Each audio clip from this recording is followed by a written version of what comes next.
So 7, do you want to take number 7, Sue? Yeah, this is kind of just another segue into business process, but you know, and it kind of goes back to the frameworks. Really find out who can provide you a data dictionary if it exists. That's number 1. 2, if it doesn't exist, spend the time and define it before you start any integration. So it goes back to these frameworks, goes back to really understanding the customer journey and what does that look like. But when you get to the point where now you're staring at 2 systems, whether it be ERPs, Salesforce, CRMs, whatever it is, make sure you're talking apples to apples. And again, linking back to that North Star, what is the intention for the merger? Because this is going to give you that time to decide, are we in a position today to run separate systems in tandem for X period of time? Or is there urgency that we need to migrate and consolidate these systems? Those are 2 very different paths. And I think naturally, because we are driven in integrations to want everybody to work on the same system, we initially go down that path. But without the time in order to do that correctly, you will certainly feel those growing pains. If you rush through the integrations on a data side, it's like scaling and building on potentially a shaky foundation. So understand the impact that may have. Some areas that I think today, I think are more readily available or even discussed as options versus where they were maybe 5 or 10 years ago is seriously discuss if maybe building new is a better idea. So you can keep the parties on 2 separate systems for X period of time. Well, you have another group of people that are building the future. Whatever that future state looks like, they can have the conversation and they're not working in the live users environment, and then you can go through that change. I think maybe 10 years ago when we would push this, it was like a blank stare, like there's no way, there's so much cost to it. I think nowadays we're realizing that we are so heavily tech first, and our organizations are so intimately connected in our tech stacks that maybe there is a better use case for understanding or for migrating to a brand new system versus going through the pain of unraveling and then building it together. And then the assessments. I mean, there's risk to revenue. I have seen the brand reputation of customers getting multiple Marketo blasts because someone forgot to filter out this and now there's confusion. So there's risks to your brand.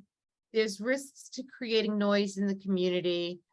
There's risks internally when something goes awry, because at that point, whatever group is probably feeling a bit of like embarrassment, whatever. And so they're like, well, this damn integration, if this wasn't here, it would be fine. So there's value and there's cost to all of these things. But even simply, I mean, we lived through this too when we migrated to an ERP in an environment where then we were acquiring companies multiple times a year. The more sophistication you put into a company, if your model is to acquire, it's going to make it harder because you're integrating into something that is custom built. So lots of things to consider there, but it really goes back to the North Star. What's your timeline? Do you have the ability to start fresh and take into consideration mostly the impact to the customer, which will then have an impact to you?